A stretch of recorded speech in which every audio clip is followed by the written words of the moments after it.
vamos a comenzar con un nuevo coloquio titulado La normativa taurina y el desarrollo de los festejos, en el que participan don Domingo Delgado de la Cámara, abogado, escritor, crítico taurino y presidente de Plaza de Toros, don Eduardo Dávila Miura, matador de toros, presidente del Club de Aficionados Prácticos, de sobra conocido por todos nosotros, también comentarista en medios de comunicación, y se hace cargo de conducir la mesa David García Triguero, profesor de Historia, crítico taurino, entre otros medios de aplausos, y compañero del capítulo de Granada de la Fundación del Toro de Lidia, al que le agradezco enormemente que esté aquí esta noche, a todos en general, pero en particular a David.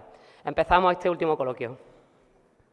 Bueno, Belén, muchísimas gracias. Darle también, antes de empezar, pues la enhorabuena y el agradecimiento a la Junta de Andalucía, bueno, pues por apostar por estas jornadas técnicas, por supuesto también a Ana Belén, pues por toda la intendencia y por toda la logística que conlleva, a todos ustedes también, pues por haber aguantado esta sesión maratoniana, más la que nos queda en el día de mañana, y por supuesto a aquella gente que nos está siguiendo a través del canal de YouTube, que va a poder, pues, está viendo en directo esta retransmisión y también la va a poder ver luego tranquilamente e ir, pues, detallando y desglosando, pues, las aportaciones que han hecho, pues, los equipos gubernativos, ya sean delegados de la autoridad, sean veterinarios, sean bueno, el resto de los miembros, los presidentes de las plazas de toros, y también creo que en este coloquio en el que tenemos representados también a los otros dos agentes que son claves y fundamentos de la fiesta de los toros. Aquel que hace posible la tauromaquia a través de los profesionales taurinos. Eduardo, muchísimas gracias, bienvenido. Encantado. La Cuaresma bien, aunque un poquito de lluvia en Sevilla, ¿no? Pues mira, bien, ahora mismo estamos en momento de centenario de la Virgen de la Esperanza de la Macarena. Allí empezó, hoy no puedo ir por estar aquí con vosotros, lo cual estoy encantado, y seguiremos estos días yendo al centenario. Eso sí, una estación de penitencia, ¿eh? Y bueno, pues también al otro sector, no menos importante, que es aquel que sostiene y hace posible el espectáculo, el que pasa por taquilla, el público. Domingo, muy buenas tardes. Buenas tardes. También, no es la primera vez que vienes a Granada, tuvimos la oportunidad de contar contigo en una ocasión presentando uno de los libros de tus investigaciones sobre Joselito, y bueno, de nuevo en la tierra en la que está enterrada Isabel la Católica. Sí, yo soy muy español, estoy muy orgulloso de ser español, por lo tanto, para mí, estar en Granada siempre supone una enorme satisfacción. Aquí están enterrados los reyes católicos, los autores de la unidad de la patria, y aquí, el día 2 de enero de 1492, pues se concretó la unidad nacional. Por lo tanto, para mí, estar en Granada es como visitar Tierra Santa.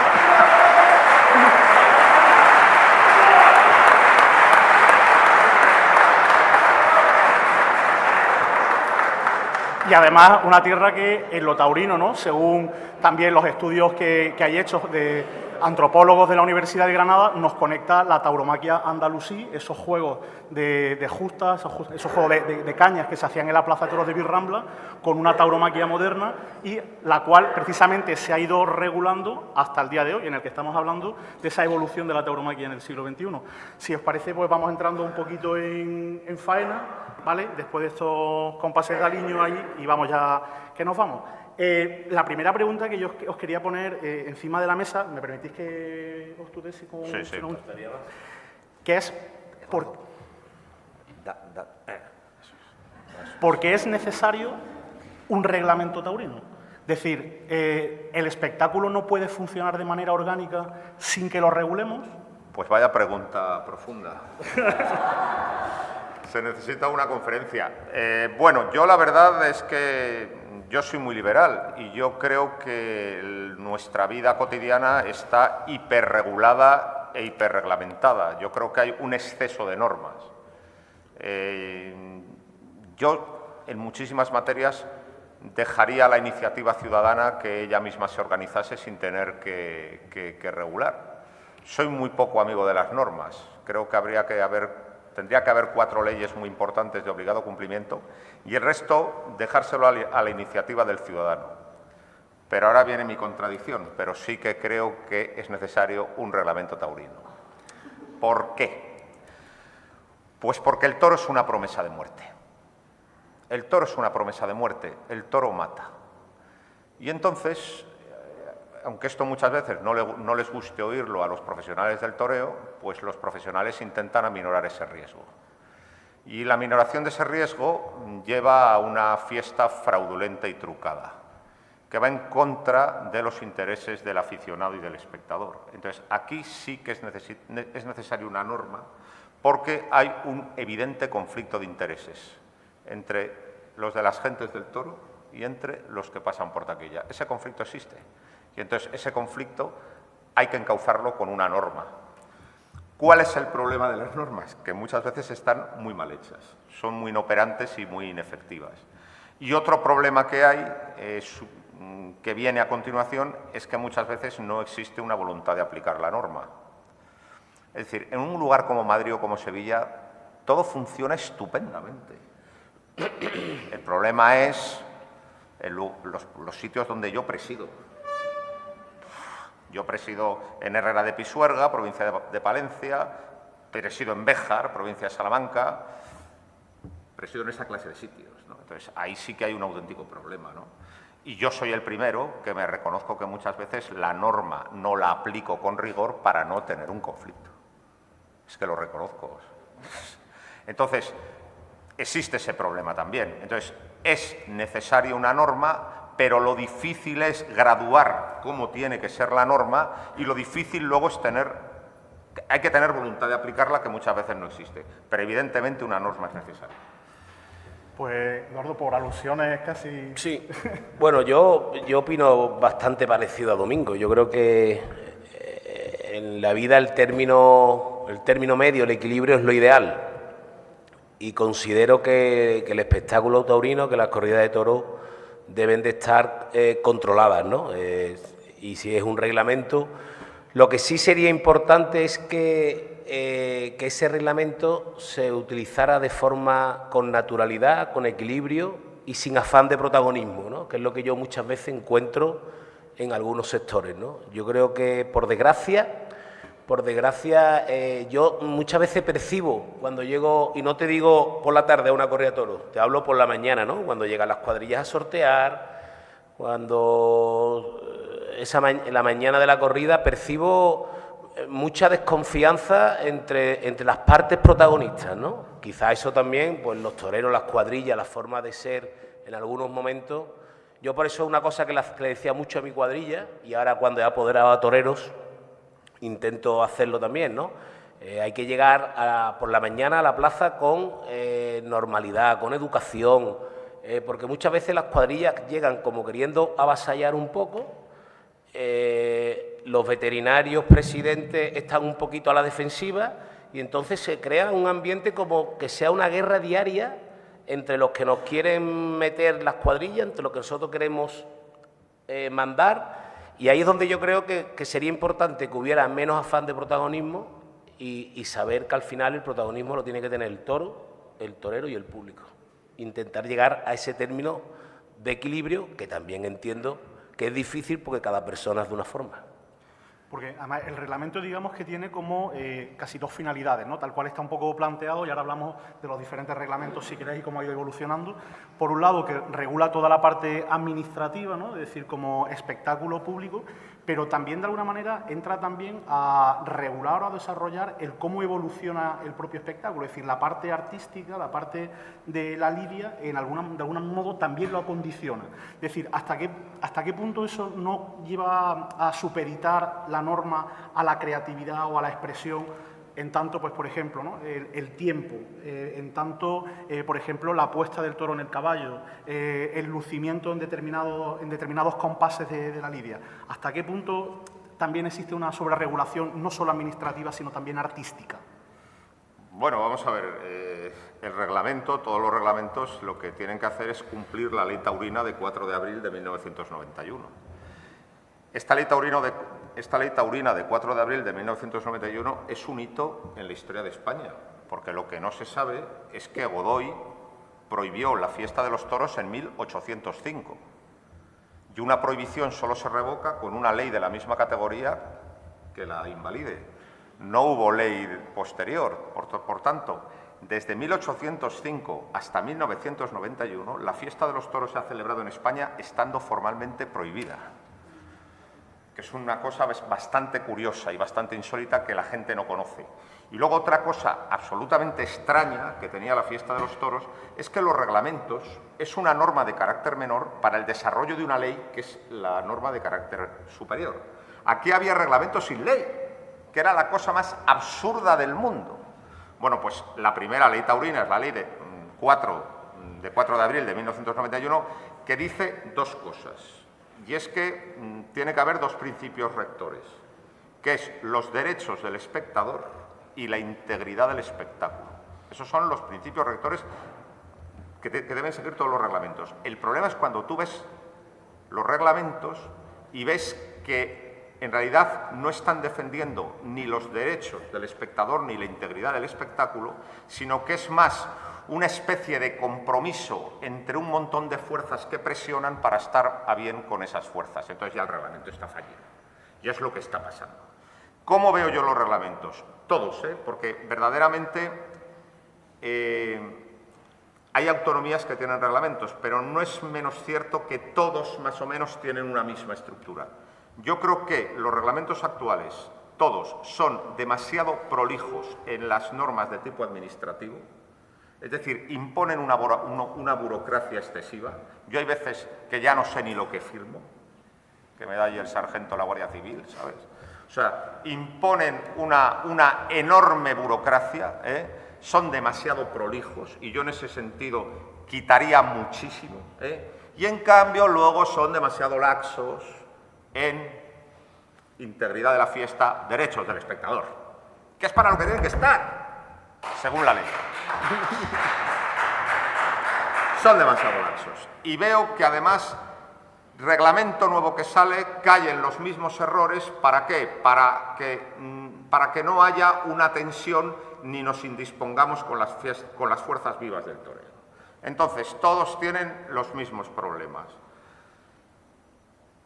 El despuntado de las astas es una auténtica realidad, llámese como se llame, y en realidad es una cosa que se ha extendido a todas partes y que no hay un combate eficaz contra eso. Ese es un problema serio. Un problema serio porque además choca con dos problemas jurídicos de una profundidad importante, que es el asunto de la custodia de las pruebas, de garantizar la cadena de custodia, y el asunto del derecho de presunción de inocencia, que es un principio fundamental y ordenador de nuestro ordenamiento jurídico. Entonces, yo veo eso, es decir, los reglamentos son absolutamente prolijos, 40 millones de papeles, una burocracia excesiva, pero los derechos del espectador no se garantizan y la integridad del espectáculo tampoco. Y ahora, lo que me preguntas, el asunto de cómo hay que regular la lidia de un toro, cuando sale un toro. Pues hay que poner unos límites, porque en el momento en que no hubiera ningún límite, probablemente la suerte de varas en algunos festejos desaparecería. Si no se pone algún límite, inmediatamente se le pondría al toro un par de banderillas, o puede que ninguno, y si no hubiera ningún límite, las faenas de muleta durarían media hora, y sería aquello un coñazo, con perdón.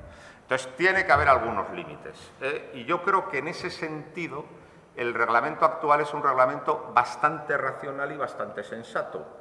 Es decir, la exigencia de los 3 puyazos es inviable tal y como ahora la lidia, digamos, cómo ha evolucionado la lidia. La existencia de los 3 puyazos es imposible, pero hombre, que se ponga en plaza de primera 2 veces me parece bien, por un respeto a la suerte de varas. Los 3 pares de banderillas creo que se deben poner normalmente, y luego 10 minutos en la faena de muleta me parece una cuestión razonable. Mi gran obsesión y mi gran caballo de batalla en estos últimos años es el problema de los indultos. Soy militante antiindultos. ¿Por qué? Porque veo que es la puerta abierta a la corrida sin muerte. Y pongo una anécdota ilustrativa. Estuve una vez en una corrida en Illescas, provincia de Toledo. Indultaron a un toro, pues el típico toro muy colaborador en la muleta, pero que había dado un juego manso declarado en el caballo. Lo indultaron, era el 6º. Había al lado mío 2 señoras de una edad respetable que estuvieron toda la tarde hablando pues, de estos temas de las revistas del corazón, me ilustraron sin yo querer de todos esos asuntos. Y entonces... El saber no ocupa lugar. Es verdad, también es verdad. Total, que se indultó el sexto, que como digo fue declaradamente manso en el caballo. Y el comentario de una señora a otra me dejó completamente asombrado. Dijo, lo que más me ha gustado de la corrida ha sido el indulto. Tendrían que indultar los 6. Dije, esta es la puerta abierta a la corrida sin muerte. Y eso a mí me preocupa muchísimo. El reglamento dice, el reglamento nacional, que para indultar un toro tiene que ser excepcional en los 3/3 de la lidia. Evidentemente no se están indultando toros excepcionales. Se están indultando toros colaboradores, porque normalmente con el toro muy bravo el torero lo pasa mal y ese no se indulta. Entonces no se están indultando toros importantes, ni que garanticen que sean buenos sementales. Se está indultando el toro colaboracionista. Y luego otra cosa. Los indultos han pasado a ser un premio para el torero. Una oreja, 2 orejas, indulto. Los provoca el torero para obtener un bonito triunfo sin entrar a matar y escamoteando la suerte suprema. Y veo que en este reglamento tampoco se coge al toro por los cuernos. Yo, para reglamentos futuros, en el asunto del indulto, que como digo es mi obsesión actual, para los indultos pondría 2 requisitos. 1. Cuando haya toro indultado, no se concederán orejas. Solo se podrá dar la vuelta al ruedo, porque la lidia no ha sido concluida, porque no ha habido suerte suprema. En el momento en que cuando haya indulto no haya orejas, en ese momento los toreros dejarán de provocarlos, porque los provocan para obtener un triunfo sin entrar a matar. 2. Esto pone los pelos de punta a mucha gente y a muchos ganaderos, pero yo necesito tener un tapón para detener la hemorragia, que vuelva a salir el caballo. ¿Por qué? Porque estamos todos de acuerdo en que ha sido muy noble y muy colaboradora en la muleta, pero siempre la duda es que le hemos dado un picotazo y no se le ha visto en el caballo, y dice el propio reglamento que tiene que ser excepcional en todos los tercios. Pues saquemos al caballo, a ver qué pasa. Y sacando al caballo, también se pensarán muy mucho pedir el indulto los amigos y el entorno del ganadero, como he visto varias veces. Entonces, yo creo que más o menos lo que es la presencia del toro en la plaza está aceptablemente regulado, pero hay que meterlo del indulto, porque se nos está colando poco a poco la corrida sin muerte. Pues, Eduardo, está ahí, bueno, eso un poco decir. También, ahora rescatamos el tema del indulto, porque además el reglamento, el proyecto de reglamento sí recoge por lo menos también lo que hay que entender, ¿no? Como la labor de ese desempeño extraordinario en la suerte de vara. Pero también yo quería preguntarte, Eduardo, y antes de entrar en esos otros temas, como torero, ¿no? Es decir, cuando estás en la plaza y bueno, pues estás con el toro, ¿hasta qué punto el reglamento también es un elemento limitante a la hora, o puede ser limitante a la hora de lidiar? Yo nunca me he sentido coartado en la plaza ni he pensado en el reglamento, la verdad. Yo creo que los tiempos que están ahora mismo marcados me parecen correctos, porque como ha dicho Domingo, hoy día quizás las faenas sean cada vez más largas, los toreros están excesivamente tiempo con la muleta. Hay faenas que desde mi punto de vista, faenas de triunfo, que por querer pegar 2 series más, una serie más. Pero sí es verdad que después hay una cosa que es un poco contraria, ¿no? Muchas veces en el sector taurino, cuando un torero se va un poco antes por la espada, le dicen que le ha faltado ambición, ¿no? Vuelvo a decir lo de antes, ¿no? Ese equilibrio que el torero tiene que tener delante del toro, de decir, la faena la tengo cuajada, le tengo cortado la oreja, me voy a por la espada. Y a lo mejor te vas una serie antes, pues te pueden decir, no has sido ambicioso, te has dejado ir la segunda oreja. Y luego hay veces que los toreros se pasan de faena. Yo creo que el tiempo está bien, yo creo que los tercios están bien. Sí es verdad que Domingo comenta un tema que yo también soy partidario, en el sentido de que hoy día se le pega poco a los toros. ¿Por qué? Porque los toreros van a la plaza a arriesgar. Lo más cómodo para un torero es matar un toro en el caballo. De hecho, cuando los toreros no queremos arriesgar, ¿qué es lo que hacemos? Deja el toro en el caballo, que al toro se le pegue, el toro se para y el toro, la gente no lo ve, y es la mejor forma de taparme como torero. El toro se ha parado. El toro lo ha asesinado en el caballo. Los toreros sabemos le queremos pegar a un toro cuando no le queremos pegar. Los toreros al toro bueno no le pegamos. No le pegamos, ¿por qué? Porque desde que sale el toro vemos que es toro de triunfo y el picador bueno es el que pica bastante al toro malo sin que la gente se dé cuenta y deja al toro bueno crudo pensando que la gente que la pega lo suficiente. Ese es el buen picador. ¿Por qué? Porque tú miras al picador y con la mirada le estás diciendo que no le pegue. O lo miras y le estás diciendo, dale, porque no me fío de él. Entonces, ¿qué pasa? Que hoy día ¿por qué se pica el toro poco? Creo, sinceramente, se pica poco porque el toro choca contra un muro, que es un caballo con un peto que es una auténtica barbaridad, pero que es el que hay, que es difícil de cambiar porque los picadores pues no están por la labor. Se pica poco porque los toreros, cuando quieres triunfar en la plaza, te lo quieres dejar crudo, y se pica poco porque hoy día creo yo que el toro embiste más que nunca, el toro se emplea más que nunca, y es un auténtico milagro que un animal aguante los 3/3 empleándose, embistiendo, entregándose. Es un auténtico milagro porque hoy día la lidia no tiene nada que ver con la lidia de hace 40, 50, 60 años. Yo he notado evolución del toro que yo me ponía delante al que se están poniendo hoy día mis compañeros. Esto al final hace que el torero vaya a la plaza un poco pendiente, cuando vas con mentalidad de triunfar, de no pegarle a los toros. Y después el tema de las banderillas, pues veo que también es lo mismo, ¿no? El otro día en Valencia, por ejemplo, hubo momentos que los presidentes cambiaron toros sin los 4 pares porque estaba lloviendo, porque el piso está malo. Yo creo que ahí es donde es importante que el que se sienta, que sea buen aficionado, que sea sensible y que sea capaz de analizar cada toro y cada faena según lo que se está marcando. A mí, por ejemplo, en Sevilla, por ejemplo, que vienen los presidentes a vernos a la capilla, en un momento en el que estás justo antes de liarte para hacer el paseillo, que el presidente pues te habla. Normalmente yo siempre he tenido muy buena relación con los presidentes de Sevilla, bueno, y te dice, oye, vamos a intentar, por supuesto, picar el toro 2 veces, sabéis que es obligatorio, no quitaros la montera para pedir el cambio, te dicen una serie de cosas que evidentemente uno intenta cumplirlo, pero claro, uno piensa, a ver cuando salga el toro, cómo se lo explico yo al toro, ¿no? Porque al final aquí somos 3, ¿no? Somos el torero, el toro y en este caso el caballo con el picador y el presidente arriba, ¿no? Pero sí es verdad que yo no me he sentido nunca coartado en una tarde de toro por el reglamento. Sí es verdad que cuando yo nunca creo que haya pedido yo un toro, un cambio en el caballo y me hayan obligado a ponerlo otra vez. Creo que nunca me ha pasado, ¿eh? No sé si ahora mismo, pero normalmente cuando los toreros pedimos el cambio te lo conceden. Si es verdad que hay sitios donde la suerte de vara, pues yo entiendo que como aficionado diga, oiga, es que esto al toro es que no se le ha pegado ya, pero es que yo soy torero, yo tengo que estar pendiente del toro que tengo delante. Yo no puedo pegarle a un toro que yo no le quiera pegar porque voy en contra de mí y luego voy en contra del espectáculo. 2 comentarios. Es que ha hecho una descripción de la suerte de varas que es verdaderamente realista y cierta. Es decir, hay una descompensación en la suerte de varas porque hay una serie de intereses, muy fundamentalmente los de los picadores, que impiden un equilibrio de la suerte, ¿no?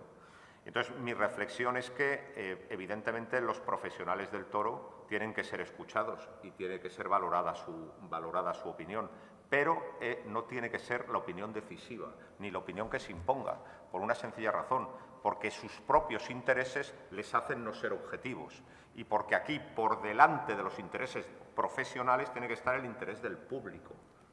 Por lo tanto, el voto de calidad tiene que ser el del aficionado. Y normalmente en los reglamentos el voto que tiene menos calidad es el del aficionado, porque sobre todo hay miles de reuniones con los grupos de presión que al final son los que se salen con la suya. Y otra cosa que ha dicho Eduardo, el asunto de las presidencias.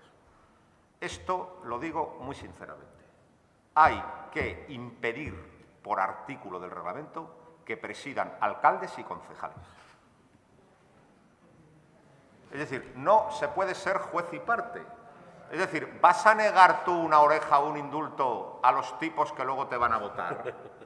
No puede ser.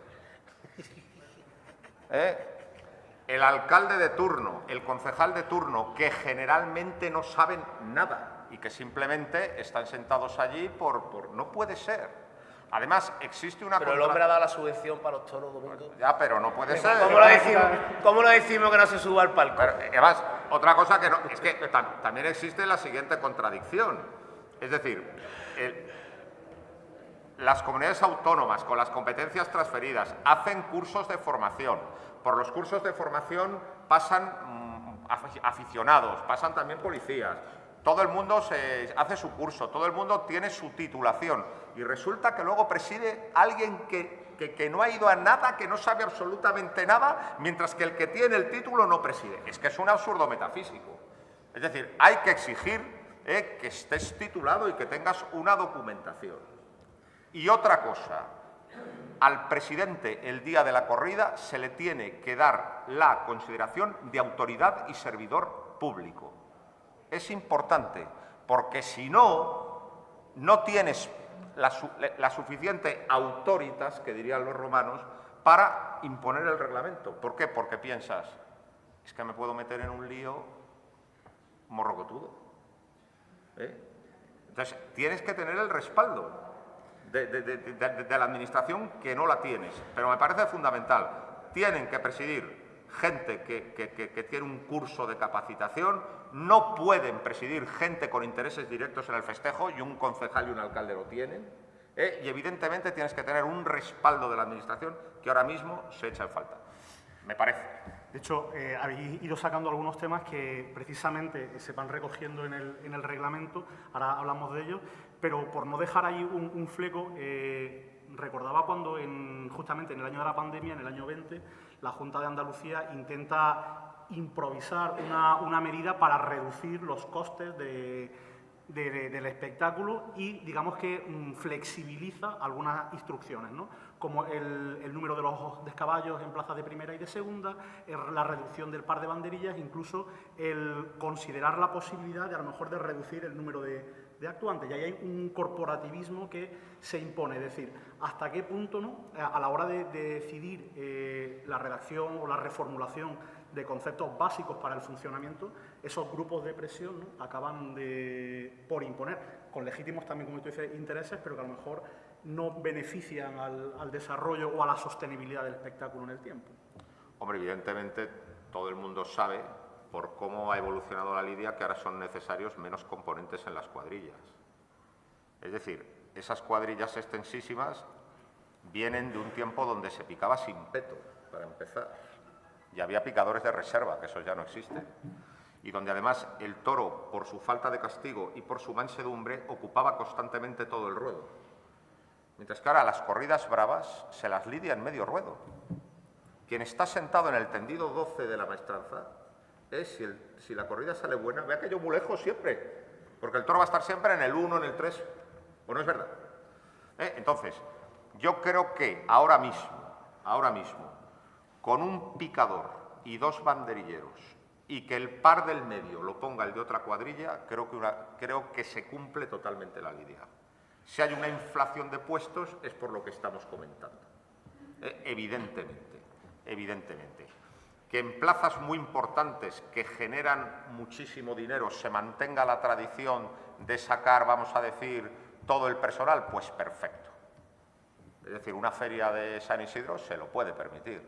Pero evidentemente a nivel pueblos no tiene sentido. Por ejemplo, este supuesto, una novillada sin picadores de 4 novillos donde intervienen 4 novilleros, salen 8 banderilleros.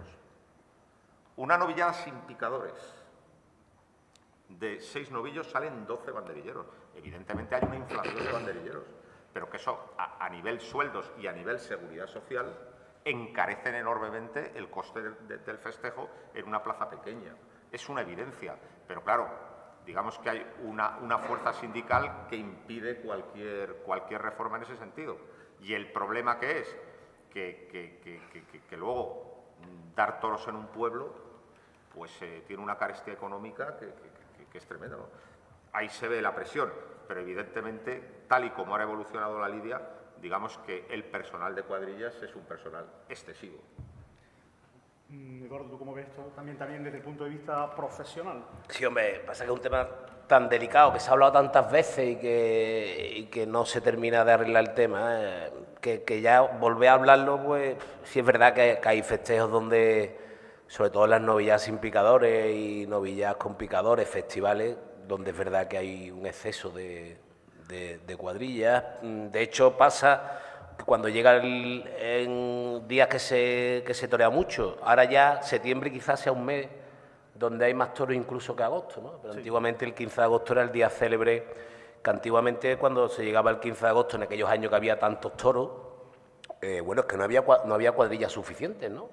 No había banderilleros suficientes y picadores suficientes para la cantidad de festejos que había en España. Bueno, y se daba la corrida y a lo mejor había un picador que picaba 4 toros o 5 toros y un banderillero que lidiaba 4 toros, porque al final llegaban a un pueblo en el mes de agosto, el día 15, y lo que había era 5 banderilleros y 2 picadores o 3 picadores. Bueno, pues entre esto tenemos que echar la corrida para adelante. Y es verdad que no pasa nada y la capacidad del profesional hoy día, pero yo creo que flexibilizar un poco eso sería fundamental para la viabilidad de festejos. A nivel pueblos. Porque es que es un auténtico milagro. Es que un empresario hoy día que monte una correa en un pueblo, una novilla, nada más ve los gastos que tiene de salida, de seguridad social, de esto, es un milagro. Compromete la sostenibilidad del sistema en general. Claro, porque después dice que el empresario ese no paga, pero ¿cómo va a pagar el hombre? Si se ha pegado una pecha de trabajar, ha sacado los carteles, ha contratado y ahora espera que vaya la gente, y ahora si ese día llueve o si ese día hay fútbol, que se televisa, no sé qué, al final el riesgo que corre un empresario, yo por eso,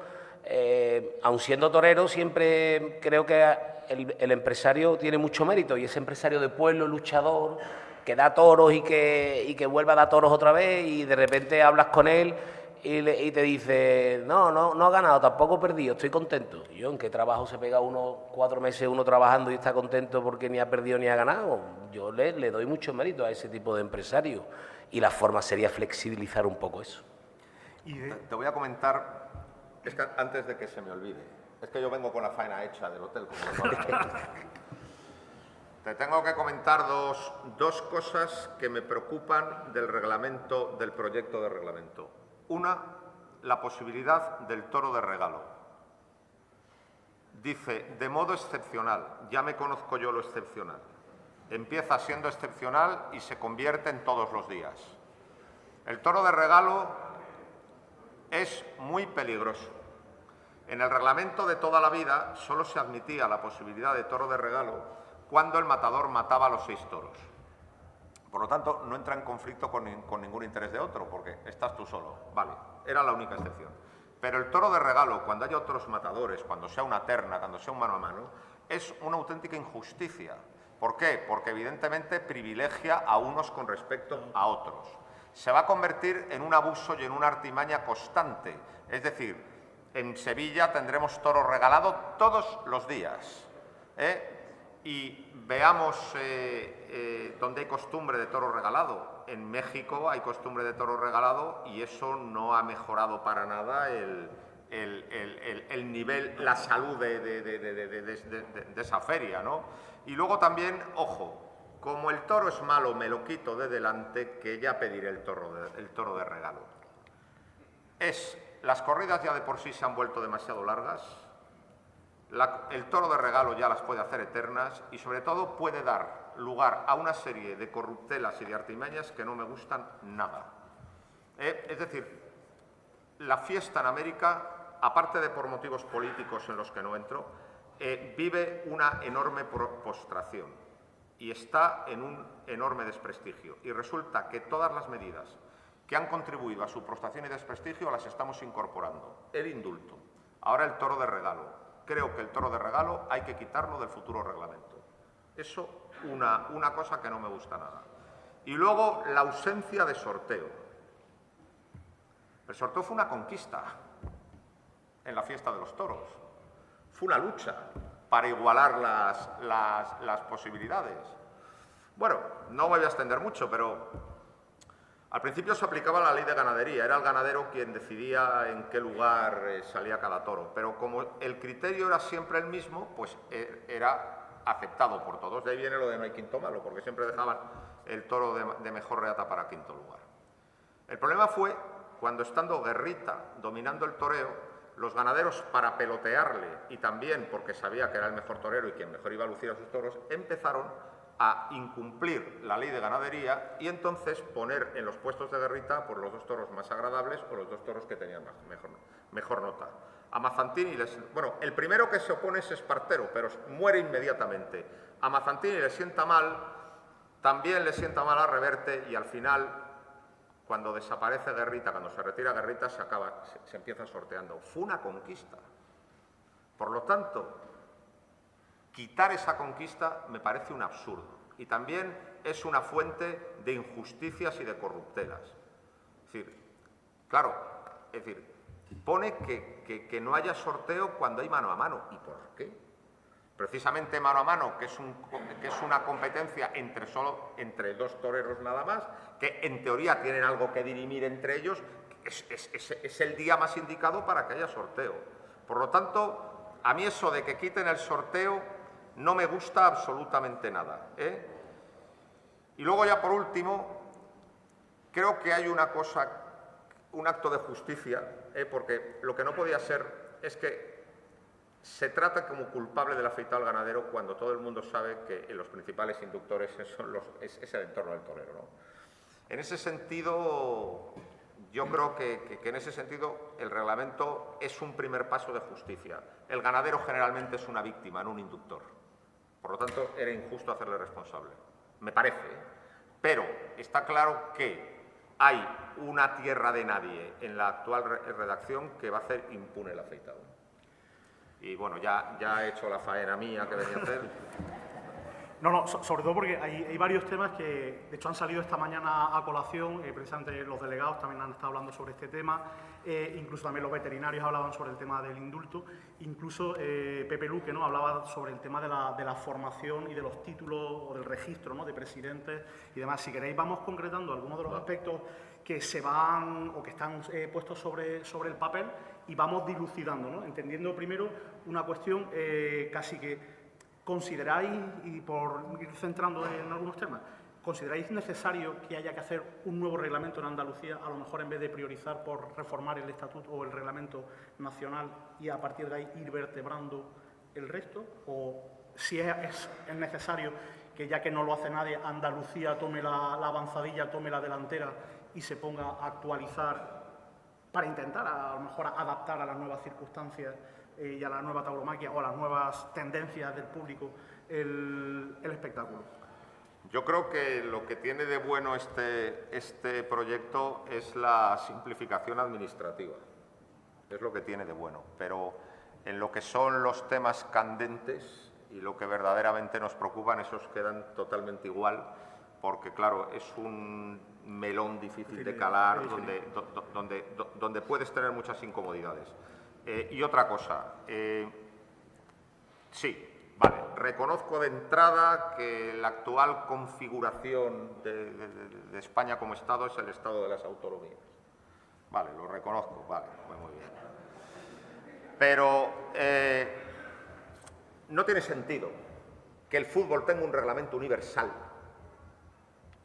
y los toros tengan muchos reglamentos. No tiene sentido. Entonces, yo creo que, sí, tal y como está configurada la cosa, pues es imposible y cada autonomía que quiere tiene su reglamento, pero sí que habría que tener un consenso de mínimos, aplicable en todas. Que en realidad ha habido muy pocas diferencias. La práctica ha hecho que los reglamentos sean muy parecidos, pero porque no ha salido de momento, bueno, Baleares lo intentó, pero hubo se frenó por pero claro, hubo una sentencia del Constitucional que lo impidió. Pero sí que habría que las autonomías suscribieran un acuerdo de mínimos aplicable en toda España. Por ejemplo, Eduardo, una de las cosas que establece el reglamento, ¿no?, quizá de las principales diferencias y frente a otro de los temas que están sobre la mesa y son quizá uno de los grandes problemas, que es el tema del triunfalismo, ¿no? Por ejemplo, el reglamento impone la limitación para la salida a la puerta grande de 2 orejas en una misma red.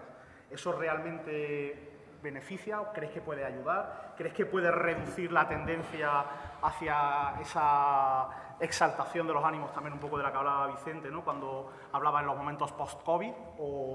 Hombre, yo por ejemplo entiendo que Sevilla, por ejemplo, que es una plaza que tiene estipulado 3 orejas para salir por la Puerta del Príncipe, ya quizás lo tenemos asumido. Es verdad que es muy difícil, ¿no? Cortar 3 orejas en Sevilla, aunque últimamente se está consiguiendo, ¿no? Aquí es donde quizás el reglamento... Ahora, se hablaba antes que hay toreros que abrieron la Puerta del Príncipe sin cortar 3 orejas, ¿no? Y toreros que cortando 3 orejas no salieron. Era un poco aclamación popular. Ahora mismo dejarlo a aclamación popular, pues es difícil. Ahora, claro, después te vas a una corrida de toro que ha sido complicada y que un tío se ha jugado la vida y ha sido capaz de cortarle una oreja a cada toro, que han sido 2 toros muy complicados. Para mí ese señor se merece la Puerta Grande, en Madrid, por ejemplo. O en un sitio... Ahora, no, le tiene que cortar 2 orejas a un toro. Mire usted, pero si la corrida de toro no embiste y yo... Que es que al final, ahí es donde yo veo que es muy difícil que el reglamento sea justo, porque cada corrida es un mundo y cada tarde es un mundo. Es donde el presidente, claro, al final es que dependemos mucho del presidente. Por eso vuelvo a reiterar que los presidentes tienen que ser muy buenos aficionados. Yo siempre he pensado que la labor del presidente es tremendamente difícil, porque yo lo vivo en la Plaza de Toros de Sevilla. En Sevilla muchas veces estamos pidiendo la oreja, está la gente pidiendo la oreja, y cuando saca el pañuelo, a los 2 segundos está diciendo, justita, ¿no? Entre los mismos aficionados ya están, justita, ¿verdad? Y la verdad que no... Y ese ya, 20 minutos después, en la Puerta del Príncipe, vaya a tener la oreja que le ha regalado. Y la gente la ha pedido. O sea, que entiendo que es muy difícil eso. Y luego, hablando del tema del indulto, que es un tema que cada vez se está convirtiendo más polémico. Bueno, tenemos que partir de la base que hay algo que antiguamente para el ganadero era un desprestigio, el indulto. Y eso es algo que a la gente le sorprende. Es que sobre el papel, un toro de vaca tú no lo debes de embarcar para una corrida. Tú un toro de vaca lo tienes que ver en tu casa durante los 3 o 4 años que lo tienes, por reata, por hechura, por familia, por cosas que tú le ves de comportamiento al toro. Ese toro tú, si se te ha ido, es porque como ganadero no has estado todo lo lúcido que hay que estar. Antiguamente a los ganaderos, cuando le pedían un indulto a un toro y cuando le indultaban a un toro, era algo que le dolía, porque tú un toro que debe ser semental en tu casa no debes de embarcarlo en la vida. Mira. ¿Qué pasa, perdón, Domingo? Que hoy día es verdad que las ganaderías están cada vez vistiendo mejor, vuelvo a repetirlo, creo que la ganadería brava está en un gran momento y están saliendo más toros que la gente en un momento dado puede empezar a calentarse el torero. Y habrá muchos toros que el ganadero lo esté viendo y diga, a mí el toro no me sirve de semental. O sea, entiendo que es un toro bueno, que es verdad que es bonito que te indulten un toro, que es un triunfo para el ganadero, pero que al final ese toro cuando llega a su casa posiblemente el ganadero no lo eche, porque no se fíe de él. Apoyando tu discurso, voy a contar cómo se gesta lo del indulto en España. Quien lo plantea es Domingo Ortega, la figura del toreo de los años 30 y 40, que en ese tiempo estaba retirado. Y lo plantea la posibilidad del indulto a finales de los años 50. Y su argumento es un argumento que es un argumento importante. No se nos pueden escapar buenos raceadores. Claro. Ese es el argumento de Domingo Ortega. Entonces, ¿sabes quién le contestó? Antonio Urquijo, el gran ganadero del encaste Murube, y le contesta en el ruedo y le dice lo que has dicho tú. Dice, el indulto es el fracaso del ganadero, porque se te ha escapado un semental y eso quiere decir que no conoces la ganadería. Claro. Eso es lo que le dijo. Claro, lo que pasa es que hoy día, claro, y después hay un tema que al final cuando el público pide un indulto, el público ir en contra de esa opinión, ahí es donde a mí, sinceramente, como aficionado, me cuesta que no se dé el indulto. Yo, ante la duda, digo, yo siempre, que el animal haya sido capaz de provocar que la gente vea... Yo, por ejemplo, los 2 toros que he visto indultarse en Sevilla, el toro de Núñez del Cubillo, el toro de Garcigrande y el toro de Vitorino, creo que son 3 toros extraordinariamente bien indultados. Pero no es lo normal. pero bien indultados. O sea, son 3 toros que para mí se merecían ser toros de vaca. Sí, pero se claro, están indultando. el problema es cuando nos vamos a los pueblos y empieza ya la gente a pedirlo. Ahí es donde, vuelvo a repetir, el presidente tiene que tener la suficiente personalidad, que no es fácil, de aguantar el tirón si él considera que el toro no es de indulto. En una plaza de Castilla y León, que no voy a decir la plaza ni la ganadería, el toro había pegado, pero es una plaza de segunda, es una capital de provincia, el toro había pegado 3 coces al peto. Y luego el toro fue en la muleta de estos pasadores, pero sin humillar. Pero le tocó un torero que tiene un enorme talento. Claro. Y sin molestar nada, pasando de acá para allá. Por eso, Domingo, perdona, hay toreros que tienen 30 toros indultados y toreros que no tienen ninguno. Total. Porque eso va muy unido en la concepción que tú tengas del toreo. Total. Yo era muy difícil que indultara un toro. Morante no indulta. Morante no indulta. Les baja la mano en la primera serie y los revienta. Y yo, por ejemplo, recuerdo un toro que siempre lo recordaré toda mi vida, un toro que toreé yo en Madridejos, del Conde de Mayalde, que yo estaba delante del toro y estaba diciendo, ¿cómo nadie pide el indulto? Porque yo de los toros más bravos que me he puesto delante, de los toros, a mí, yo un toro que tengo aquí en la cabeza, y yo miraba al público, remataba la serie y allí nadie en ningún momento hizo ningún amago. Y yo estaba diciendo, coño, que no se están dando cuenta de cómo es el toro. Y luego, por desgracia, para colmo, lo maté fatal el toro. Yo creo que pinché ese toro mal porque yo le estaba entrando a matar a un toro que se merecía el indulto. Entonces, para mí fue algo como... Ahí fue... a mí muchas veces me han preguntado en temas, no de así de coloquios de taurino o antitaurino, ¿no? Pero, ¿te ha dado pena de matar alguna vez algún toro? A mí en mi vida me ha dado pena de matar a un toro, porque entiendo que el toro está para morir en la plaza y un toro que a mí me ha dado el triunfo para los dos, que yo lo matara bien. Es el único toro en mi vida que a mí me dio pena montar la espada y pincharlo, porque ese toro se merecía el indulto. ¿Y qué pasó? Que nadie del público lo pidió, lo vio, o yo no fui capaz de demostrar la calidad que tenía el toro o lo bravo que era, que por eso digo que hay toreros que son más de indultar y toreros que son menos, porque tu concepción del toreo, tu forma de hacer el toreo y de estar en la plaza, pues no son proclives a que la gente se ponga a favor del indulto. Son indultadores los toreros que acompañan. Los toreros que exigen, los toros les duran poco y indultan mucho menos. Pero fíjate lo que pasó ese día en aquella capital de provincia castellana. Manso hasta decir basta en el caballo, pasando con la cara arriba, pero le toca a un torero que tiene un talento extraordinario. Le pegó 100 pases, la gente pidió el indulto y lo indultaron.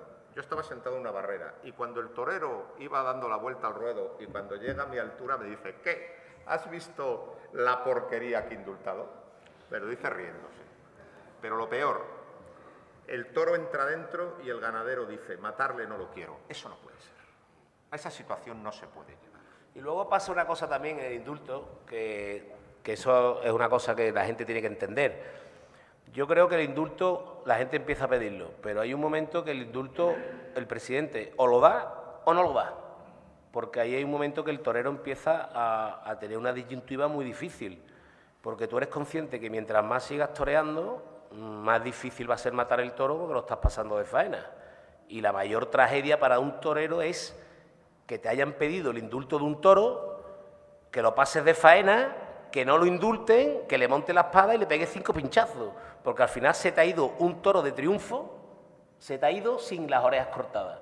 Entonces, claro, ahí es donde hay un momento que el torero dice, o lo mato o lo indulta usted, pero no me obliga a seguir toreándolo, porque ya esto tiene que tener su decisión, por eso es tan complicado muchas veces el indulto. Y yo soy de la opinión, sinceramente, que por mucho que se indulte un toro y que el torero le corte las 2 orejas, el triunfador con el indulto es el toro, es la ganadería y es el toro. Yo creo que un torero no se siente triunfador en un indulto, se siente partícipe de que has toreado un toro de vaca y qué bonito que vaya a padrear, pero el triunfo como tal, el torero creo que no lo tiene. De hecho, la dificultad también que yo veo en todo esto es, por ejemplo, ¿no? el intento de hacer objetivo, ¿no? las condiciones del toro para el indulto, ¿no? que lo establece en el proyecto de ley el artículo 51.14, ¿no? el comportamiento de la res y la calidad en la ejecución de la suerte de vara, así como su fijeza, humillación, acometividad, codicia, repetición y duración en las embestidas.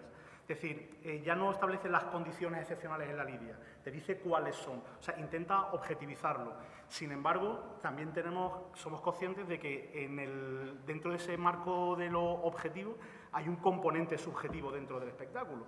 Y es que siempre. La psicología, gracias a Dios, la psicología de la tarde, es decir, ¿cuántos primeros toros hemos visto indultados? Son todos después de la merienda.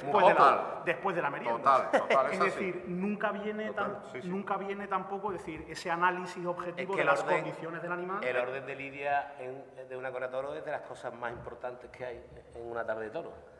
Por eso quieren matar el segundo y el quinto. Por eso es tan importante los sorteos, la forma de echar la corrida. Al final es que son momentos y decisiones clave.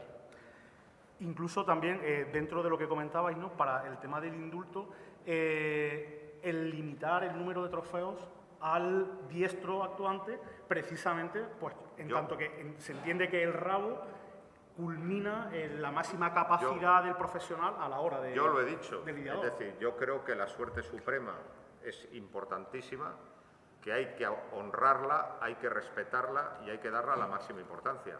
Por lo tanto, si hay indulto, como no ha habido suerte suprema, para mí no tiene que haber orejas, vuelta al ruedo. Y ahora te voy a decir otra cosa. La primera oreja la da el público, perfecto. Pero yo pondría, siempre que se haya estoqueado al toro correctamente, porque lo que no se puede hacer, porque es un auténtico disparate y desde luego una ofensa a la suerte suprema, es dar orejas con bajonazos de un palmo como se dan.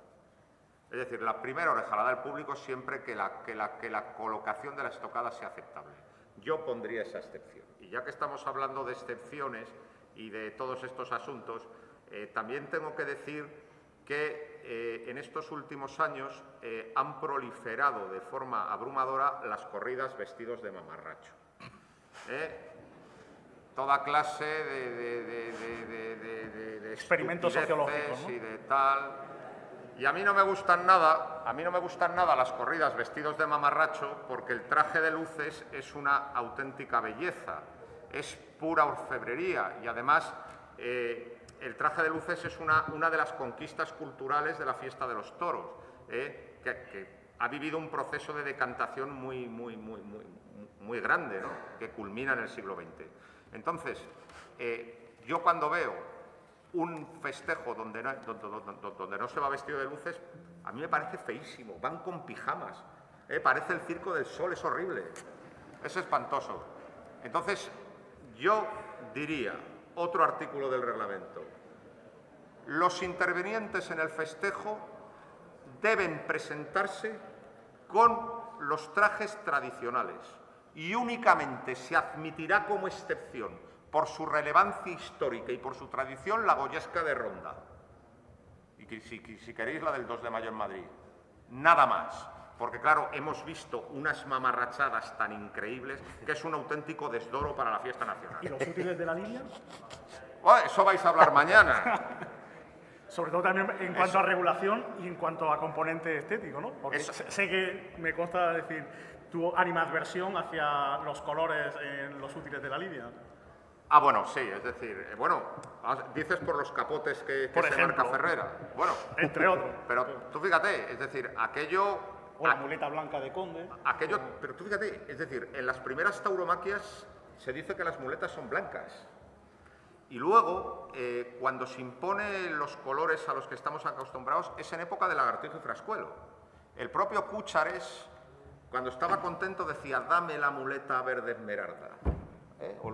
O sea, que lo de Ferrera a mí me choca porque son feos y porque digamos que contradicen el canon actual, pero sí que ha tenido una referencia histórica al menos. Pero es que las corridas, todas esas que se hacen, no tienen ninguna referencia histórica ni tienen ninguna justificación. En cambio hay una corrida que podría tener justificación histórica y que no se hace, que es la corrida renacentista a caballo. Porque las fiestas de toros en los siglos XVI y XVII, en las plazas mayores, eran con caballeros vestidos. Y en cambio a nadie se le ha ocurrido hacerla. Bueno, en pero Úbeda, en cambio... ¿no? En Úbeda creo que hay una corrida renacentista. ¿Pero de rejones? No, claro. De lidia a pie. No, de lidia a pie no tiene sentido porque otra cosa que se debería... ya termino, es decir, un artículo en el reglamento, prohibido vestir de mamarracho, punto. Y otra cosa que yo creo, a mí hay un detalle que me llama mucho la atención, yo creo que sería, bueno, no obligatorio, pero sí sería que los toreros cuando toreen un festival paren el toro con el sombrero a la ancha. ¿Sí? O sea, a mí me sorprende que un matador de toros se quite el sombrero a la ancha para parar un novillo en un festival. Es algo que a mí no sé, porque tú eres matador de toros, tú, igual que tienes la montera, tú tienes que tener un sombrero a la ancha que te quede bien y que tú, distinto es ya que te quede mejor o peor, porque el sombrero a la ancha es una prenda tan difícil que hay gente que no le queda bien en la vida y otro le queda perfecto de la primera que se lo pone. Pero sí creo que sería un detalle bonito el que los toreros cuando toreen un festival paren el novillo con el sombrero a la ancha puesto. O sea, no perder un poco la forma, ¿no? Igual que en los tentaderos muchas veces. Claro, se está perdiendo también. igual que yo he visto algunos festivales que de repente en América se han presentado toreros vestidos de chaqueta, ¿no? Usted, vestido de chaqueta, no. Esto es un festival, hay que vestirse de corto. El tema del campo también, yo es un tema que he intentado. Tampoco soy yo partidario de el que le gusta que lo haga, perfecto. Yo creo que un torero está bien vestido en el campo con unas calzonas de corto y unos botos y un chaleco. ¿Que te quieres vestir de corto entero? Válido. Pero yo, estos toreros que van al campo sin vestirse, sin ponerse calzonas, a mí particularmente me gusta. Y fíjate, te lo digo, que en casa de mis tíos, a mis tíos es algo que no les preocupa, porque dicen, oye, cada uno vega como quiera, pero a mí, no sé, y cuando veo a un novillero con unos pantalones vaqueros en un tentadero, es algo que... Pero por él, no por dar el respeto al ganadero, sino porque yo creo que un torero debe de torear con unas calzonas de corto. Pero ¿sabes por qué? Porque cuando no se respeta la liturgia, al final no se respeta nada. Hay un aficionado bilbaíno que ha escrito mucho de toros, que se llama Alfonso Carlos Sey de Valdivielso. Y un día me dice, a mí ya, que soy un aficionado muy mayor, solo me interesan las formas. Y le pregunté, ¿y por qué? Dice, porque he descubierto que cuando no respetan las formas, no respetan su profesión. Es verdad. Es verdad. Entonces, es muy importante el respeto a la liturgia, porque en cuanto no se respeta la liturgia, se le pierde el respeto a todo. En definitiva, eso se trata de algo que no se puede, o no se debería intentar regular, ¿no? Tiene un componente totalmente subjetivo que Total. es el espíritu, Eso se llama, la ética... Eso se llama educación taurina, tener buena educación taurina. Y si tú, por lo que sea, no la tienes, porque yo, por ejemplo, yo soy un torero un poco distinto en ese sentido. Yo había vivido mucho el mundo del toro desde la ganadería, pero yo tenía un desconocimiento absoluto de lo que era un torero. ¿Por qué? Porque yo lo único que veía a los que iban a tentar allí a Sahariche, y como tampoco era una casa donde fueran muchos toreros, yo he visto a los Vázquez toda mi vida, a Manili, a los Campuzanos, y tampoco es la típica, porque yo sé que hay muchas casas ganaderas que se identifican mucho con el torero y que el torero pasa allí temporada. Casa de mi abuelo y de mis tíos, tentadero a las 4 tentaderos, a las 6:30, a las 7 cada uno va a su casa. No ha habido una convivencia de toreros. Es verdad que mi abuelo era íntimo amigo de Pepe Luis Vázquez, casi, bueno, él siempre dijo que era el hermano que no tuvo, ¿no? Y ahí sí hubo pero una amistad por encima de lo profesional. Entonces yo llego al toreo a querer ser torero con poca educación taurina de torero, y yo fui poquito a poco empapándome y aprendiendo y preguntando. Y hay cosas que tú las tienes que cuidar y las tienes que cultivar, porque yo creo que un torero no es solo cuando estás vestido de torero en la plaza, un torero es mucho más. La forma de ir al campo, la forma de llegar a la plaza, la forma de ir al hotel, y eso son cosas que uno tiene que aprender. Y ahora los que estamos un poco ya no de vuelta, pero sí en otro eso, intentar inculcárselo a los chavales, ¿no? Hay que tener educación taurina. Porque quizás el espíritu de la norma va intentando, ¿no? Recuperar o repristinar todos esos elementos que se han ido perdiendo, o esos abusos, esos excesos que se han ido cometiendo, y de ahí que se haya intentado regular, pues por ejemplo, hablamos del triunfalismo y ahora otras cosas que vamos también a comentar, pero en definitiva esto pasa por una cuestión de pedagogía. Por una cuestión de pedagogía hacia el del propio público, pero también de los profesionales, ¿no? Fíjate que me estoy acordando de cuando hablamos de los triunfalismos y eso, me estoy acordando de una cosa que pasó a mí en un pueblo de Jaén, creo que era Villacarrillo, que me acuerdo perfectamente. Una corrida de toro que mato yo en Villacarrillo, y la corrida de toro de Gabriel Rojas fue la corrida de toro. Y la corrida de toro salió con muy poca fuerza, con muy buena calidad, pero sin fuerza ninguna. El cartel me acuerdo que era yo el más antiguo, Morante y Avellán, creo que fue el cartel.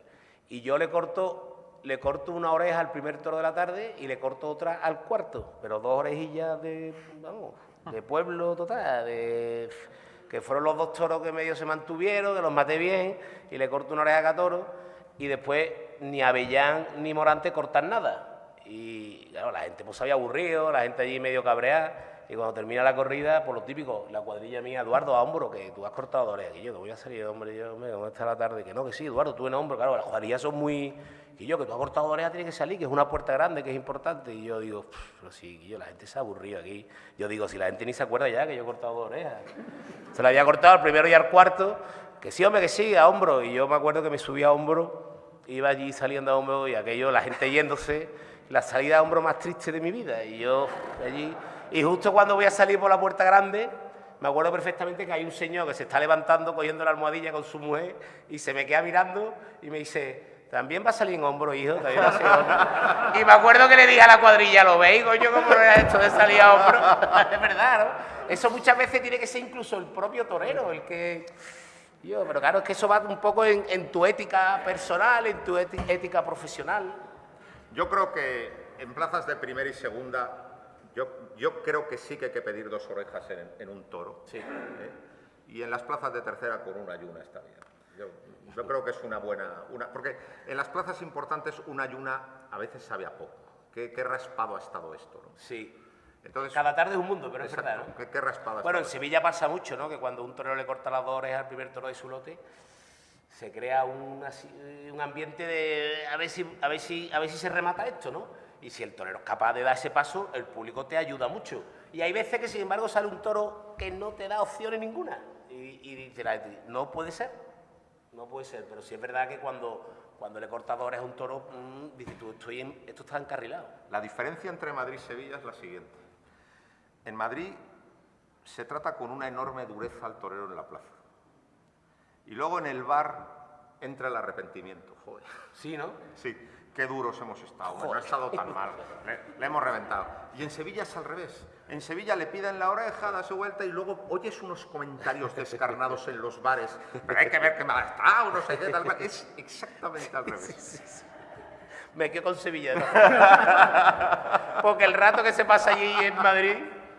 ¿Cómo conseguimos hacer una pedagogía del reglamento, de ese intentar recuperar las formas, de intentar recuperar la pureza del rito, de la liturgia, para los profesionales y también para el público? Y un poco también al hilo de lo que comentaba, ¿no? Es decir, cuando el presidente tiene que bajar a recordarle a las cuadrillas, oye, que no le tapéis la salida al toro, oye, que hay que poner al toro en el caballo, que no voy a cambiar el par, el tercio con menos de 4 banderillas, es decir, ¿en qué momento, digamos, tienen que recordarte como profesional tu trabajo y al público también enseñarle un poco, decir, mire señores, que esto no todo vale, esto no es jauja? ¿Cómo podemos trasladar eso a la opinión general, al sentir mayoritario de quien se sienta en el tendido y quien se viste de luces? No es fácil, ¿no? Paco Ojeda, que es un genio, dijo un día que el reglamento está para los que no saben de toros. Y es un comentario que tiene muchísima profundidad, pero evidentemente tiene que haber unos mínimos, porque es que, pues eso, hay que conciliar un montón de intereses contrapuestos. El asunto de la pedagogía, pues depende mucho de los que hablamos de toros en público, ¿eh? Y bueno, en ese sentido se pueden ver distintas etapas en la fiesta, ¿no? Es decir, por no irnos muy lejos, ¿no? Estaba el prestigio de Corrochano, antes de la Guerra Civil, desde José Luis de Belmonte a la Guerra Civil, que era una cosa, un juicio serio pero ponderado.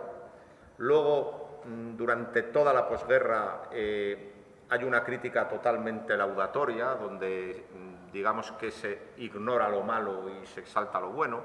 Una crítica también que es la consecuencia de que los periódicos vendían la sección taurina y quien la compraba pues tenía que vivir de eso.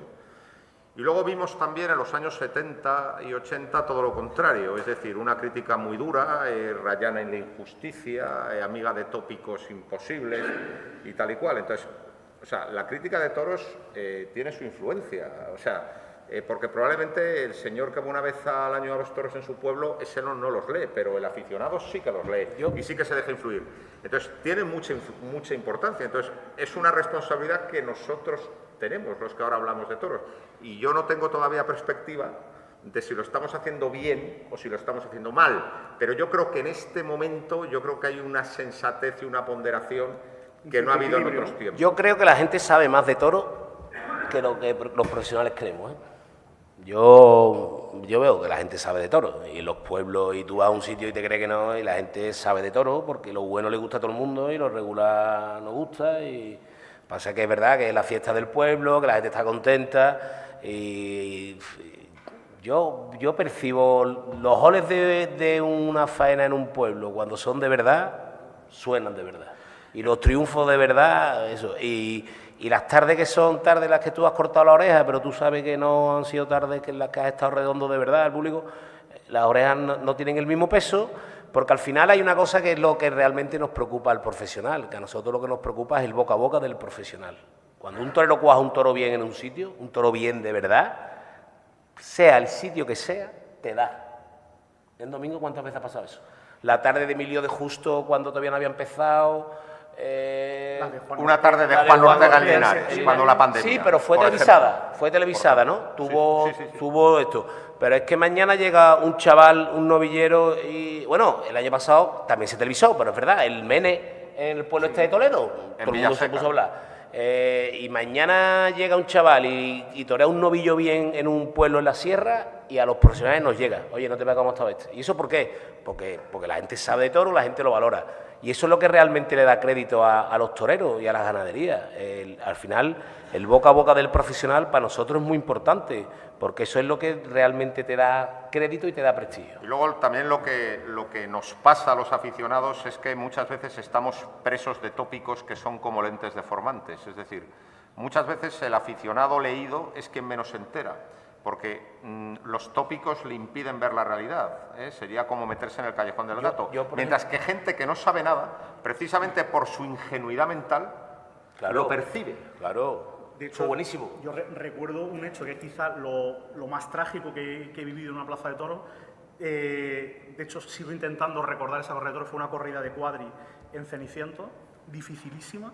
El día del volteretón de Damián Castaño. Sí, al que un toro imposible banderillear, y el presidente cambió el tercio. Qué bien. Y le protestaron porque no llevaba, es que ha pasado 27 veces en falta. Chapo para el presidente. Y decir, y hubo un sector de la plaza en contra, es decir, muchas veces el ser estrictamente rigurosos con el reglamento nos consolida o nos sella el carnet de aficionado. Y es casi más bien lo contrario. Y puede ser lo contrario. También hay que tener en cuenta dos cosas. Primero, el asunto del orden público. Es decir, tú tienes que aplicar el reglamento, evidentemente, y te tienes que ajustar a la norma, pero lo que no puedes de ninguna manera es tú desde el palco provocar un motín. Eso no puede ser, ¿eh? Diríamos que lo del árbitro, ¿no? El árbitro bueno es el que no se le ha visto en el partido. Exacto. Y luego otra cosa, que es lo del sentido común. El sentido común, que es el menos común de los sentidos. Es decir, hay que aplicar un poco el sentido común a veces, ¿no? Es decir, la norma hay que aplicarla con flexibilidad, pero tiene que haber una norma, por mínimo que sea, y hay que pedir que la norma sea lo más sensata y lo más objetiva posible. Pues hemos analizado un montón de temas, hemos ido yendo y viniendo, hemos ido cambiando de tercio, hemos llevado al sol, al uno, al otro, y hemos ido lidiando, adaptando un poco las circunstancias, pero creo que también, como en los toros, el público es soberano. Entonces, me gustaría trasladarles a ustedes la oportunidad de preguntar a los dos compañeros de la mesa, a Eduardo Dávila Miura y a Domingo Delgado de la Cámara, pues para que ustedes también le hagan llegar sus inquietudes, ya sean, pues, por ejemplo, antiguos ponentes, veterinarios, equipos gubernativos o aquella persona que le apetezca. Pues Nacho, Vicente. Muchas gracias.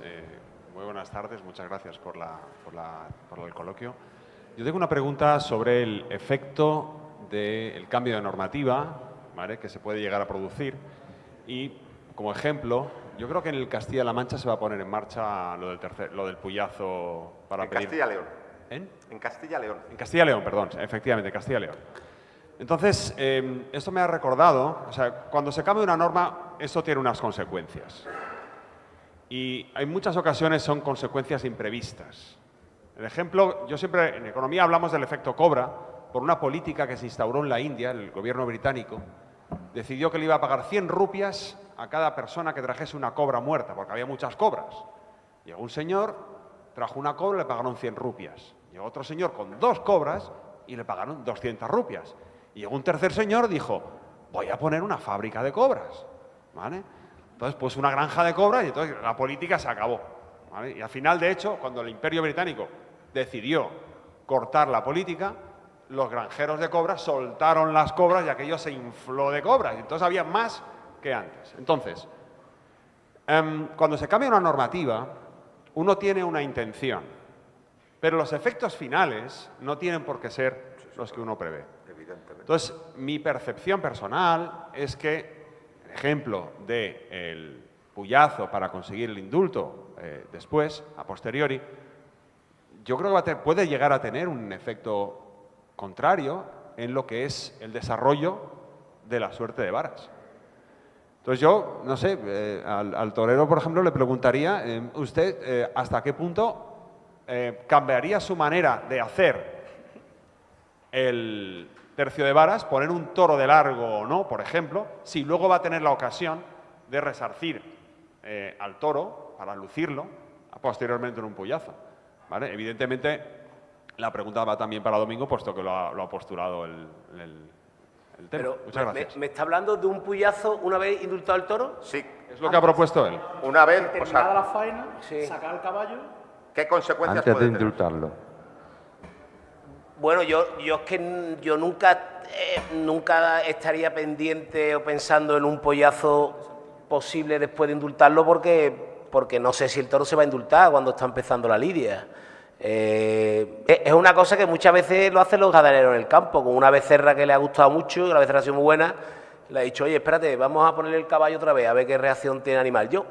Yo creo que un animal que ha llegado a ese nivel, entregándose y embistiendo de esa forma, tampoco creo yo que hombre, habría que poner el caballo con el regatón, sin poner la puya, por supuesto, ¿no? Y que el animal demostrara otra vez esa fijeza, esa prontitud y esas ganas de pelear. Pero yo como torero en ningún momento cambiaría mi planteamiento porque a ese toro se le va a pegar un puyazo después. Hay 2 precedentes. Uno en Cáceres, el 30 de septiembre del 85, con el reglamento de 1962, que no permitía el indulto. A un toro de Saltillo que se llamó Ruidón, que toreó Ruiz Miguel. Le pusieron después y fue indultado y aquello fue un espectáculo. Y luego hay un precedente más reciente. En Pedrajas de San Esteban, provincia de Valladolid, un novillo de Raso del Portillo, que por cierto lo indultó un miembro de la Unión de Presidentes, Javier Fernández. También pidió que pusieran al novillo, el novillo se arrancó desde todo, vamos, cruzando todo el ruedo y fue un auténtico espectáculo. Y claro que estoy completamente de acuerdo contigo, que claro que las normas tienen efectos secundarios. El indulto es la prueba. Una cosa que se pensó como excepcional para premiar a toros de calidad quintesenciada y al final el efecto secundario es que se aprueban auténticos moruchos. Es la prueba de que los efectos secundarios. Y cuando un efecto secundario está probado que es malo, habrá que intentar de alguna manera reconducirlo. María Jesús Gualda también. Hola. Por acabar, creo, con el tema del indulto. Solo quiero decir una frase. Un indulto no es una prueba de selección, no es una labor de selección. La labor de selección la hace el ganadero en el campo, con ayuda de un picador y un torero. En todo caso, si queremos hacer una labor de selección en la plaza, tendría que intervenir el ganadero y decir cómo se hace eso, cómo se hace en un concurso, quizás. Me parece muy bien. Vale, pues mira, qué raro que estamos de acuerdo. Si es que hablando se entiende la gente. Pues no sé si alguien más tiene... Sí, hay una última pregunta por que ahí. estaba allí, que la pidió al principio. Se la vamos a pasar ya, la última pregunta, y bajamos al cóctel. Hola, buenas. Yo me uno totalmente a Domingo en cuanto a las corridas vestidas de mamarracho. Yo soy delegado en una plaza que se ha puesto de moda desde el 2019, un mamarracho. Cuando se va a iniciar paseillo, el mejor vestido es el alguacilillo. Sí, porque va con su capa, su casco y su lanza. Los demás van vestidos de marinero o lo que sea. Y a mí me parece... Que en la horroroso. Magallánica. En la Magallánica, sí. Me parece horroroso. Y segundo, quiero hacer una pregunta al maestro Eduardo. ¿Qué le parece los ruedos decorados con sal, como se pone allí para profesional, para torear? Porque aquello a mí me da la sensación que delante de que se lleva a cabo siempre con Miura, tiene que dar una sensación de inseguridad al estar ahí con sal, ¿o no? No, parece ser, yo no he toreado ninguna correa de toro magallánica, gracias a Dios, después de lo que se ha escuchado aquí. Es verdad que ya estaba retirado cuando la magallánica, pero sí es verdad que el ruedo, bueno, parece ser que a los toreros tampoco, no sé exactamente con qué sal lo hace. Hombre, yo entiendo también que es verdad que aquí está un poco, volvemos otra vez lo mismo, ¿no? Porque al final los empresarios, ¿qué es lo que buscan? Cosas nuevas, que interesen al público, y de repente es verdad que la corrida magallánica de San Lucas, pues la gente está yendo, la gente le gusta. Pero el interés principal lo pone la ganadería, ¿eh? Sí, sí, sí. Y el resultado. Y es verdad que la corrida de Miura están vistiendo en San Lucas bastante, que mis tíos, cada vez que Carmelo lo llama, otra vez vamos a San Lucas, Carmelo, que esto en cualquier momento se rompe la racha. Bueno, pues no, vamos a seguir, bueno, pero es verdad que yo creo que el piso no... Hombre, yo he visto que sí es verdad, los toros muchas veces con el cambio de tonalidad, de más oscuro, más claro, pues a lo mejor eso, pero yo creo que el piso de eso, sí es verdad que son corridas que, bueno, que a lo mejor tienen un tiempo prudencial, ¿no? A lo mejor ya si vuelve la corrida a ser una corrida normal en agosto, que tiene buen ambiente y eso, pues también valdría. Pero sí es verdad que muchas veces los empresarios buscando cosas nuevas para atraer al público, y parece ser que dan resultados, ¿no? Pero también yo soy habitual a la magallánica, y un poco también lo que comentaba Vicente con el tema de Santander. Es decir, es que se ha creado un ambiente en mitad de agosto en Sanlúcar, que está la gente en la playa, ahí en Bajo de Guía o lo que sea, tal, y entras en un circuito turista con gente que viene de toda España, que te acabas metiendo... Por eso, perdona, yo soy partidario de que hay plazas más complicadas, más difíciles y plazas más buenas, pero que al final, cuando un empresario hace las cosas bien, trabaja y con ilusión, las plazas mejoran. Y ahora es verdad que creo que hay una serie de empresarios nuevos, jóvenes, con ganas de hacer cosas y con ganas de trabajar y con ilusión. Es normal, no puede tener la misma ilusión un empresario que lleve 8 o 12 años dando toros que uno que lleva toda la vida, pero eso nos pasa a todos en nuestra actividad. ¿Cómo va a tener la misma ilusión un veterinario la primera vez que va a operar un caballo o un toro al campo que cuando lleva ya 500.000 toros operados? Pues no es lo mismo, y ese relevo generacional es importante en todo. Hola, buenas tardes. Mire, yo creo que la indultitis está provocando que la abundancia abarata el género. Es decir, aquellos toros que se indultaban en las ferias de Jerez, en las corridas concursos, pues pierden ahora esa categoría con esta indultitis que tenemos ahora, ¿no? Yo presido una plaza de toros en San Fernando hace 16 años, y cuando un toro empieza a colaborar y empieza a torear, y el torero y el público se emborracha, yo siempre le digo al asesor que tengo al lado, falta un segundo para que salga el tonto de turno.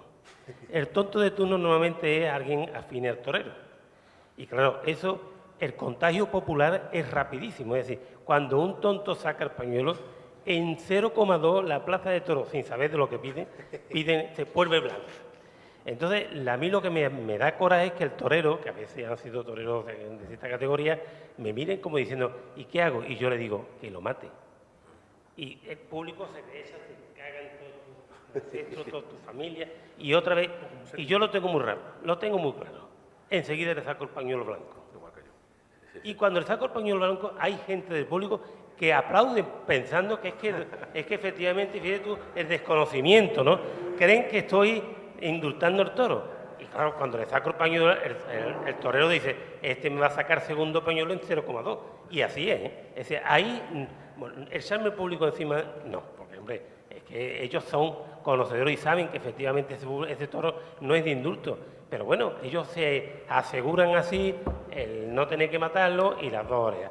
Por tanto, estoy totalmente de acuerdo con Domingo y, por supuesto, con la magallánica también. Es decir, totalmente en desacuerdo.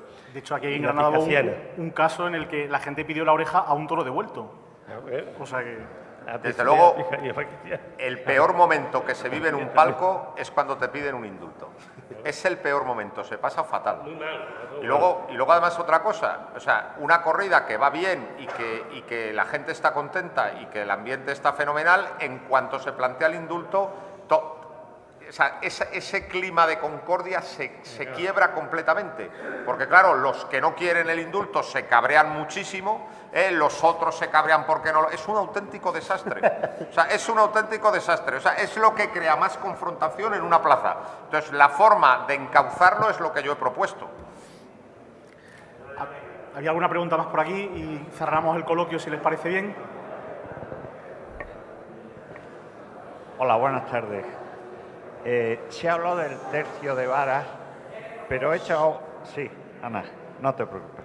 He echado en falta, hablamos del tercio, de meterlo en el caballo una sola vez, pero no hemos hablado, y me gustaría también oír la opinión de la ganadera, la colocación de la puya, que es elemental.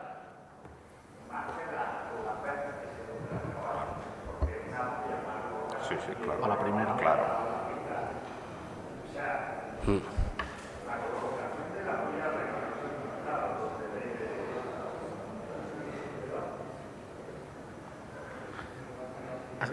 Eso, acérquese el micrófono.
Muchísimas gracias. Pues, sin más, reiterándole el agradecimiento y la paciencia, pues darles la enhorabuena también a los miembros de la mesa por poner las cosas tan fáciles y, por supuesto, pues a la Junta de Andalucía y a la organización pues por querer contar conmigo al frente de esta mesa y darles la enhorabuena pues por esta iniciativa. El movimiento se demuestra andando. Habrá que ver los resultados del reglamento taurino una vez se aplique y una vez haya un periodo de prueba para ver sus resultados. Estaremos aquí para comprobarlo, lo veremos en las plazas y lo disfrutaremos, por supuesto, en cada uno de los días y momentos, cada uno desde su rol, los veterinarios, los equipos gubernativos, los presidentes y también los aficionados. Sin más, muchas gracias, nos vemos mañana. Ana Belén, ¿a qué hora? La mesa de mañana a las 10 de la noche. Muchas gracias.